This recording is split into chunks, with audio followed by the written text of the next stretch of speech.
रमजान शरीफ की तो बात ही जुदा है। माह रमजान तमाम महीनों का सरदार है। मेरे आका मुस्तफा करीम रऊफुर रहीम सल्लल्लाहु अलैहि वसल्लम फरमाते हैं, माह रमजान को सारे महीनों पर ऐसी फजीलत है जैसे मुझ मोहम्मद को तमाम मखलूक पर फजीलत हासिल है। मेरे आका फरमाते हैं, माह रमजान शरीफ में अगर तुम एक नेकी करते हो तो अल्लाह तुम्हें 70 का सवाब अता करता है, और तुम्हारा खुलूस बढ़ जाता है तो अल्लाह तुम्हें एक नेकी का 1000 अता करता है। इखलास और बढ़ता है तो अल्लाह एक नेकी पर तुम्हें बेहिसाब सवाब अता करता है, उसका कोई हिसाब ही नहीं होता। आकाए करीम रऊफुर रहीम सल्लल्लाहु अलैहि वसल्लम फरमाते हैं, ये माह रमजान क्या है। अल्लाह के महबूब मुस्तफा करीम सल्लल्लाहु अलैहि वसल्लम माह रमजान शरीफ के रोजों की अहमियत बयान करते हुए फरमाते हैं कि माह रमजान शरीफ का एक रोजा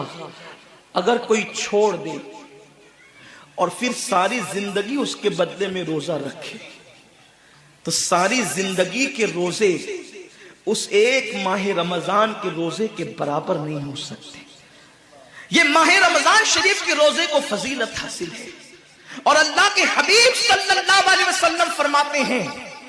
जो माह रमजान शरीफ में इबादत करके अपनी बख्शिश नहीं करवा सकता,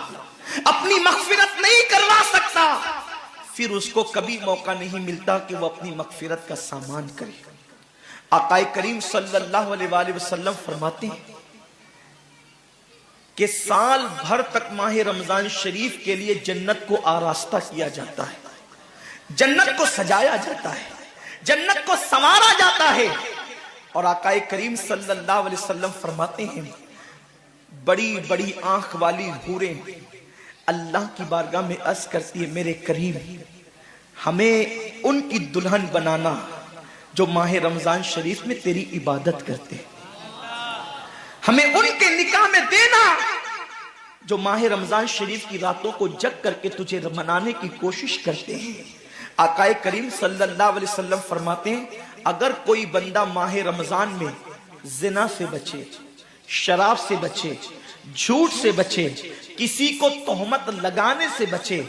और माह रमजान शरीफ का एहतराम करते हुए गुनाहों से बचे, तो अल्लाह तबारक व ताला हर रात के बदले, रमजान शरीफ की हर रात के बदले 100 हूरों के साथ उसका निकाह फरमाएगा।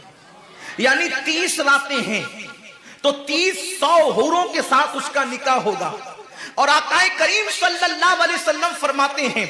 माह रमजान शरीफ का एहतराम जो करे और एहतराम माह रमजान में जो लगवियात और खुराफात को तर्क कर दे, जो गुनाहों को छोड़ दे, जिना को, शराब को, झूठ को, बोहतान तराशी को छोड़ दे, आका फरमाते हैं उस रमजान शरीफ का एहतराम करने वाले के लिए अल्लाह ने जन्नत में एक ऐसा महल बनाया है। उस महल का हाल ये है कि दुनिया के सारे अव्वलीन और आखिरीन, यानी आदम से लेकर आखिरी आने वाले तक, इंसान तक, अगर सारे उस महल के अंदर दाखिल हो जाए तो भी उस महल की इतनी ही जगह वो लेंगे जितनी की बकरे की रान आप किसी मकान के अंदर रखते हैं। तो बकरे की रान कितनी जगह घेरती है, बस तमाम अव्वलीन और आखिरीन उस महल के अंदर इतनी ही जगह घेरेंगे। यानी वो महल इतना बड़ा अल्लाह ने बनाया है, और वो महल सिर्फ उनके लिए है जो माह रमजान के एहतराम में गुनाहों को तर्क कर देते हैं, गुनाहों को छोड़ देते हैं। मेरे आका सल्लल्लाहु अलैहि वसल्लम के प्यारे दीवानों, लेकिन अफसोस हम और दिनों की तरह माह रमजान शरीफ की रातों को जाय कर देते।